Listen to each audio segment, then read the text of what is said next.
Bueno, la verdad es que el título de la charla es el mejor nutracéutico del mundo y yo tengo que explicar por qué. Y lo tengo que explicar en 10 minutos. Y yo le voy a explicar en 3 palabras. Restaura la homeostasis intracelular. Y ya está, ya se ha terminado. Suficiente. Y ahora lo que tendríamos que explicar un poquito qué es esto de restaurar, qué es esto de la homeostasis y qué es esto de intracelular. Empecemos por la A, empecemos por restaurar. Todos hemos entrado en casa porque tengamos que arreglar la cocina o lo que sea, y entonces ha venido un artista a arreglarnos esto, a intentar dejárnoslas como nuevas. La verdad es que aquí tenemos suerte. Tenemos un gran artista, porque es verdad que Inmunocal es un producto excepcional, el artista es muy bueno, pero ya el problema que tenemos ahora son los pollaques. Pues ya que estamos aquí, vamos a arreglar esto, pues ya que estamos aquí, vamos a arreglar lo otro, pues ya que estamos aquí, vamos a. Y es imposible que Inmunocal funcione en una parte del cuerpo y no en otra. Es verdad que si tenemos un tejido, un terreno de secano, y ponemos una gotita que vaya un poquito humidificando ese terreno, no me muevas la mesa, por favor. Eh, lo primero que llegará esta humedad es al sitio donde cae la gota y después seguro a la zona que esté más seca. Pero si seguimos dándole esa gotita, esa gotita, esa gotita, al final todo el terreno se va a volver terreno de regadío. Es decir, el cuerpo es uno y con Inmunocal no podemos arreglar esta zona y no arreglar la otra. Hay cosas que se arreglarán antes y cosas que se arreglarán después. Está claro que el primer sitio donde va a actuar es y lo primero que va a arreglar son las vías de eliminación del cuerpo, tanto es el hígado como los riñones y como los pulmones. Pensemos que en el hígado tenemos una concentración de glutatión de 7 a 8 milimoles litro, que en el riñón está en 4,0 milimoles litro y que en los pulmones están 2,9 milimoles litro. Y estas 3 zonas tienen una concentración de glutatión mucho mayor que ninguna otra parte del cuerpo, porque es la que tiene que eliminar, sobre todo todas las toxinas y todas estas cosas, entonces necesita más glutatión que el resto del cuerpo. Es los primeros sitios donde van a actuar. Pero también pensemos que si la función que tiene va a ser neutralizar radicales libres, sabemos que esos radicales libres se producen en las mitocondrias dentro de las células por la respiración celular, por el consumo de oxígeno. Es decir, en el consumo de oxígeno que se produce en el ciclo de Krebs, el 95% de ese oxígeno se va a transformar en agua, pero el otro 5% nos va a dar radicales libres. Y es ese metabolismo de la glucosa con oxígeno lo que nos va a proporcionar esa cantidad tan grande de radicales libres. Y tenemos otro órgano, el cerebro, que es curioso porque es el 2% del peso corporal, pero produce el 20%, consume el 20% del oxígeno de todo el cuerpo, por lo cual es un sitio donde también va a ser muy sensible a los radicales libres y muy sensible a la actuación de Inmunocal. Es curioso que en un mes y medio, uno se nota que tiene más optimismo, más claridad mental. Qué interesantísimo para personas mayores, ya toda esta neblina que están teniendo le desaparece. Es decir, el cerebro es otro sitio donde el inmunocal va a actuar muy rápidamente, pero va a actuar a todos los niveles del cuerpo, a todos los niveles del cuerpo. Es correcto que en principio a lo único que le tememos es a esta parte. Recordáis que este aminoácido, la cisteína, con ese radical SH, ese radical sulfidrilo, que la gente que llevan ese radical se le llama mercaptanos, del latín mercurio captans, que quiere decir que es el mayor eliminador de metales pesados, de xenobióticos y de muchas cosas, y que ese radical SH, cuando suelta ese hidrógeno, es lo que se le llama bueno, el principal neutralizador de radicales libres, un equivalente de reducción se le llama en bioquímica, porque ese hidrógeno va a soltar ese electrón para neutralizar el radical libre que sea. Otra consecuencia que va a tener es que esa eliminación de metales pesados rápida y de xenobióticos rápida pudiera tener crisis curativas. Pero fijaros que todos estos tóxicos y todas estas toxinas y estos metales pesados muchas veces se almacenan en el tejido graso. Y el tejido graso es el último al que va a llegar la circulación y al que va a llegar inmunocal. Es decir, cuando tenemos más radicales libres de la cuenta, una de las cosas que ocurre es que los hematíes, los glóbulos rojos, estos que van por la sangre y que son los que transportan el oxígeno, son nada más que carros que llevan el oxígeno, no tienen núcleo, no son células, pero estos tienen una carga electronegativa en la membrana que hace que se repelan unos de otros y que esto hace que la sangre se licúe.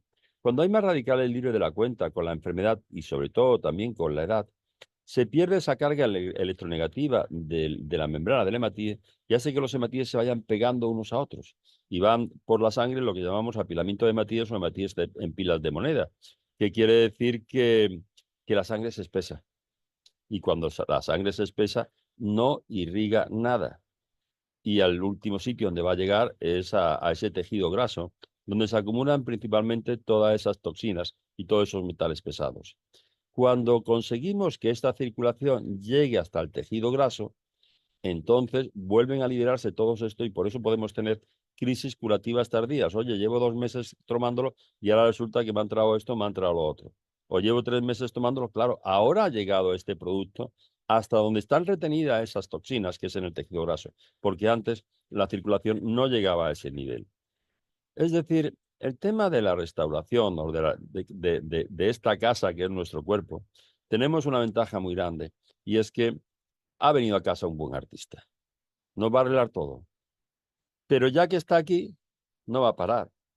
Y cuando uno empieza a tomarlo, al mes dice, oye, esto es bueno. Y a los 2 meses dice, esto es mejor. Y a los 3 meses dice, joder, qué bueno es. Y al año y a los 2 años no te quiero ni contar. Y a los 3 años estás mejor todavía. Aparte de que te va a arreglar un poquito por dentro y por fuera. Es decir, que no olvidemos las aplicaciones tópicas. Y las aplicaciones tópicas de la crema esta son una maravilla y son una maravilla a nivel de úlceras varicosas, de heridas, de quemaduras, de hemorroides, de fisuras anales, de fístulas, de onicomicosis, de uñas negras, de carcinomas epidermoides, de todo lo que se os ocurra a nivel de piel, a nivel de arrugas, a nivel de lo que queráis. Fijaros, vamos a hacer una cosita. Os voy a enseñar algo que lo sacaré dentro de 3 meses, pero ya que me han dado 2 o 3 minutillos de más, digo, mira, os voy a enseñar algo. Y es, a ver si lo encuentro por aquí. Sí, yo creo que se va a ver y a lo mejor os gusta. Y es que a mí me tiene un poquito sorprendido. Veréis, mire. Veréis, esto soy yo el 15 del 6 del 24, el 15 de junio. Se ve claro cómo era el 15 de junio, ¿no? Dije, bueno, como no pierdo nada, voy a probar. Y voy a ponerme un poquito de Inmunocal del mismo batido que me tomo por la mañana, voy a ponérmelo en el cuero cabelludo, sí. Os voy a enseñar cómo 2 meses después, el 20 de agosto del 24. Va mejor. Voy a esperar 3 meses. A los 3 meses sacaré otra foto y ya lo publicaré. Pero las aplicaciones de Inmunocal son, no podemos hacer daño. No tenemos dosis tóxica, no tenemos efectos secundarios. Bienvenido sea. Todo lo que se os ocurra vale. Bien. Vamos a correr porque ya hemos gastado un poquito lo que teníamos que decir de la primera palabra, de restaurar. Nos va a restaurar la casa entera y el cuerpo entero, poquito a poco. Unas cosas vendrán antes. Lo primero, detoxificación hepática, recuperación renal. Qué bueno es a nivel renal, pulmonar y a nivel de cerebros, psicosis, depresiones, ansiedad. Para todo esto nos va a venir fenomenal. Algo que también me apetece muchísimo comentar, y es que los productos naturales, en los fármacos, estamos acostumbrados a ver incompatibilidades, dosis tóxicas, efectos secundarios. En los productos naturales, no. En los productos naturales, si un día tomo más higos de la cuenta, lo más que me puede pasar es que tenga una diarrea. Pero me puedo llevar una semana tomando solamente naranjas o 10 días tomando solamente uvas y no pasa nada. No. También quiero comentar en que esto y en esta enfermedad y en esta otra enfermedad, que no, que, que no hay enfermedad, que hay enfermo, que somos todos diferentes. Unos se tiran más tiempo y otros necesitarán menos tiempo. Unos se tiran más dosis y otros necesitarán menos dosis. A mí me parece lógico pensar que un sobrecito sería para niños y mascotas y que a partir de los adultos que menos combatido al día de 2 sobrecitos y un booster y con enfermedad serían 4 y con enfermedad grave 6. Pero todos vamos a ser diferentes. Vamos a ir a la segunda palabra. Esta que decía, bueno, ya hemos visto el tema de restaurar, vamos a ver ahora el tema de la homeostasis. Un poquito la más complicadilla, bueno, y la más bonita, porque homeostasis viene del griego, homeos, que es igual o similar y estasis estado, estado igual o similar. Es un término que acuña Walter Cannon, un fisiólogo americano, en el 26, pero él lo explica que es refiriéndose a lo que allí ha explicado ya Claude Bernard en la segunda mitad del siglo XIX. Claude Bernard, os acordáis que era el catedrático de fisiología en Francia en aquella época y que es el autor de la teoría del terreno y del medio interior. Él nos decía que ese medio interno es constante y es lo que hace a los organismos libres e independientes. Es decir, fuera de tu cuerpo puede cambiar la temperatura, la concentración de oxígeno a nivel del mar o de la montaña, la presión que soportas, todo. Pero dentro del cuerpo tienes un estado que siempre va a ser igual. Y toda la vida y todo se va a hacer normalmente entre 36 y 37 grados de temperatura, con una presión de oxígeno X a nivel sanguíneo, con una presión arterial, con una concentración de glucosa, etcétera, etcétera, etcétera. Y ese estado es siempre inalterable en comparación con el exterior. Pero esto lo fue llevando hasta, él nos decía como natural que ese estado es el que condicionaba toda la vida que se producía dentro del cuerpo y también a nivel de indudante de microorganismos. De hecho, pues sabéis que Claude Bernard estuvo toda su vida peleando con Louis Pasteur porque la teoría microbiana de Louis Pasteur él decía que no era posible. El autor de la teoría del terreno quería decir simplemente que él nos decía que era ese terreno el que condicionaba los microbios que existían, que nunca íbamos a encontrar leones en el Polo Norte. En el Polo Norte íbamos a encontrar osos y focas. Y si llegara allí la sabana africana, con esto del cambio climático, y hubiera un nuevo terreno, llegarían los animales que viven en la sabana africana. Ya habría cebras, jirafas y leones. Pero no llegarían primero la cebra y la jirafa, primero llegaría la sabana africana. Y después llegarían los animales que viven en esas condiciones. Pues igual le pasaba un poquito cuando hablaba de los microbios, decía que los microbios eran consecuencia de la alteración del terreno. Primero se alteraba el terreno y después venían los microbios. Hay algo que interesante de Claude Bernard y es que es el primero que nos habla del pH. El pH nos decía que era la clave para la salud. Y es interesante porque lo que ocurre es que en aquella época solamente se sabían que había soluciones ácidas, muy ácidas, neutras, alcalinas y muy alcalinas, pero no se conocía nada más sobre el pH. Tienen que pasarse 30 años para que veremos ya después lo que pasa con Sorensen, con Peter Laurie Sorensen en la cervecería Caro. Ya hablaremos de él. Hay en esa época de la segunda mitad del siglo XIX un médico alemán también muy interesante, Rudolf Virchow, que se le considera el padre de la patología general y que intervino entre esta discusión entre Bernard y Pasteur. Él decía que no parecía ser que los microbios fueran los causantes del tejido enfermo, sino que buscaban el tejido enfermo como su hábitat natural. Primero se altera el terreno y después vienen los animales que viven en ese terreno alterado. Parece ser que al final, en el hecho de muerte, ya Luis Pasteur le dio la razón a Claude Bernard y dijo que el terreno lo era todo, el microbio no era nada, es decir, necesita ese terreno alterado para.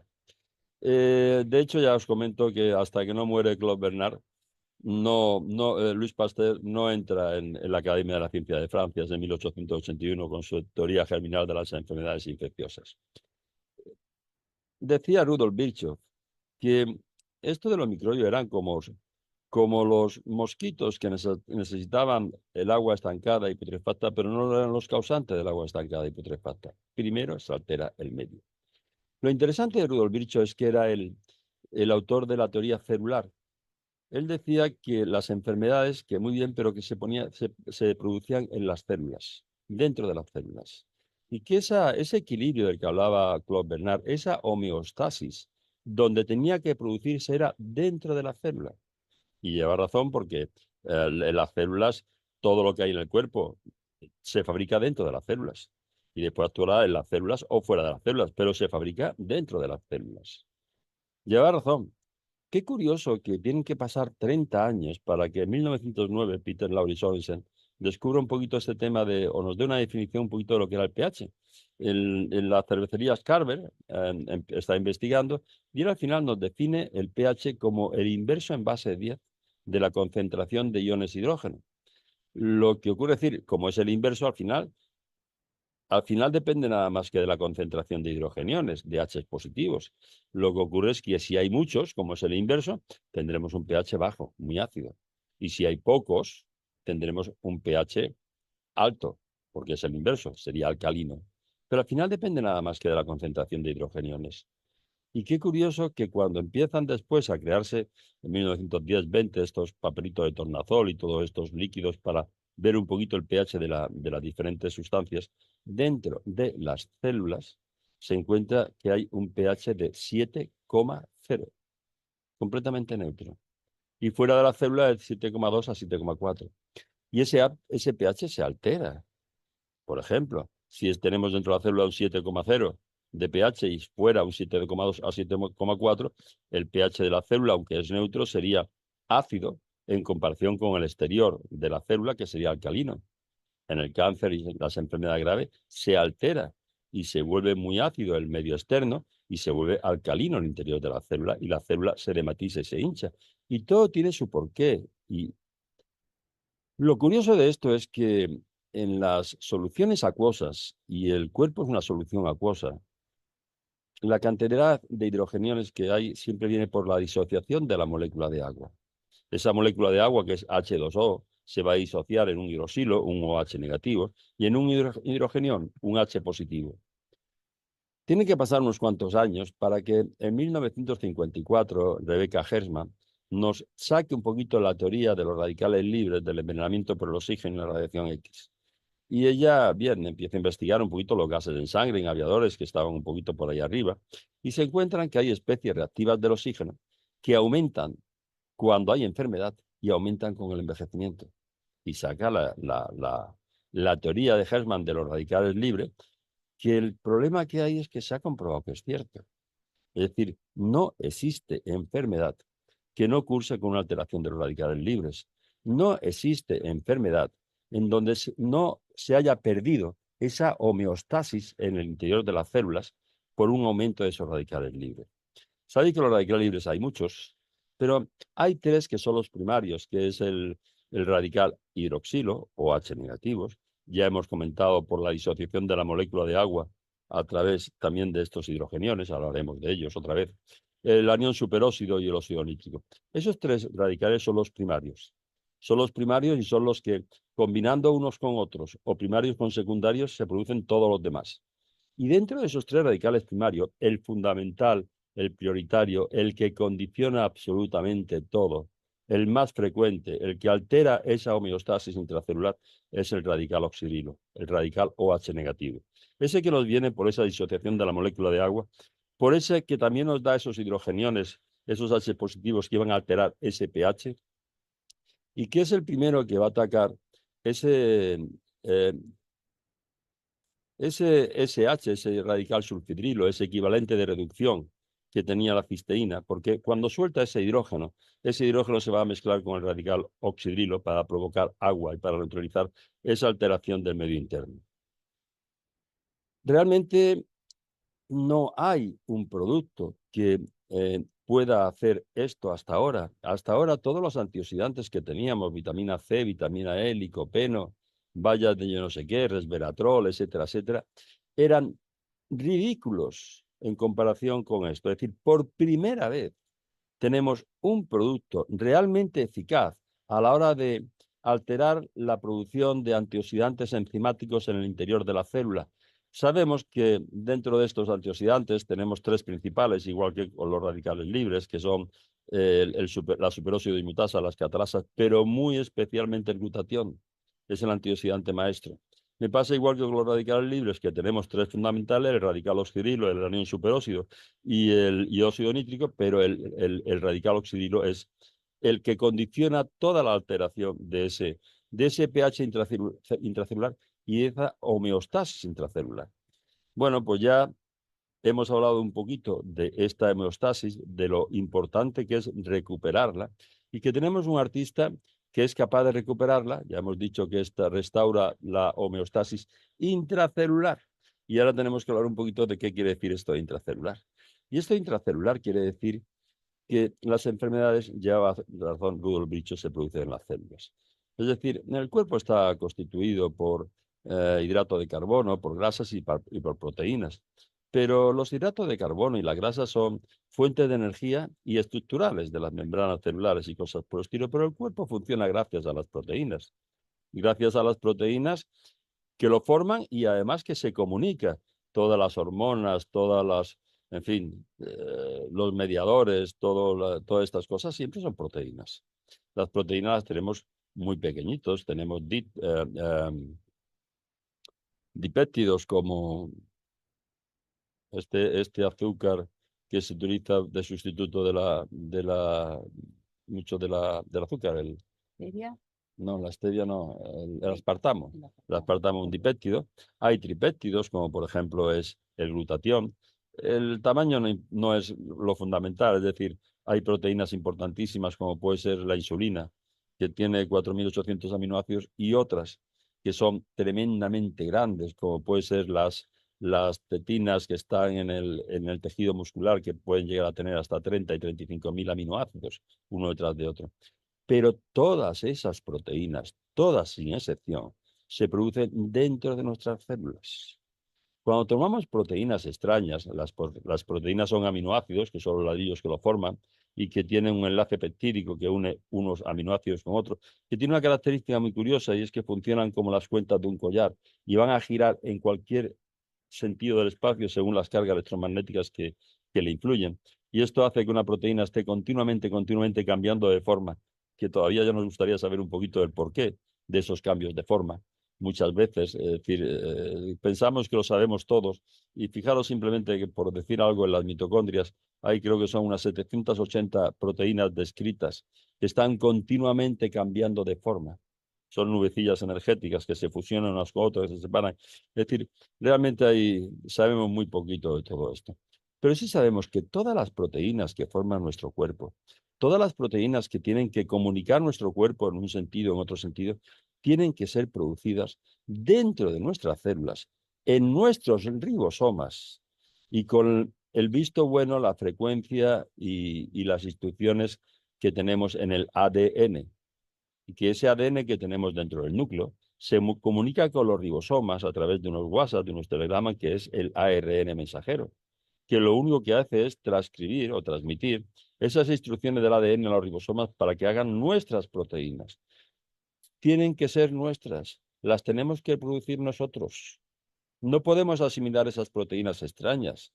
Esas proteínas extrañas que ingerimos, entre ellas podríamos hablar de, de glutatión, cuando llegan al estómago se destruyen, y cuando llegan a la sangre, nuestro sistema inmunológico las ataca. Y si tenemos que tolerarlas en algún momento determinado por un trasplante de hígado, un trasplante de riñón, de médula, tenemos que tomar inmunosupresores de por vida para disminuir, y al final los trasplantes siempre terminan rechazándose antes o después. Nuestro sistema inmunológico los echa, y cuando tomamos inmunosupresores podemos retrasar muchas veces, muchos años, ese rechazo, pero nuestras proteínas las tenemos que producir nosotros. Y el hecho de que consigamos ese equilibrio dentro de las células quiere decir que todo va a funcionar como Dios manda. Inmunocal no cura, nos curamos nosotros, es nuestro cuerpo el que cura. Pero Inmunocal nos deja, somos nosotros los que hacemos la casa habitable, pero Inmunocal nos deja unas condiciones idóneas para que esa habitabilidad sea la óptima. Nos deja unas condiciones idóneas para que el cuerpo se recupere de todo. Y si ya está recuperado y mantenemos esa homeostasis intracelular, no tendremos que llamar a ningún artista para que repare nada. Todo seguirá funcionando como Dios manda.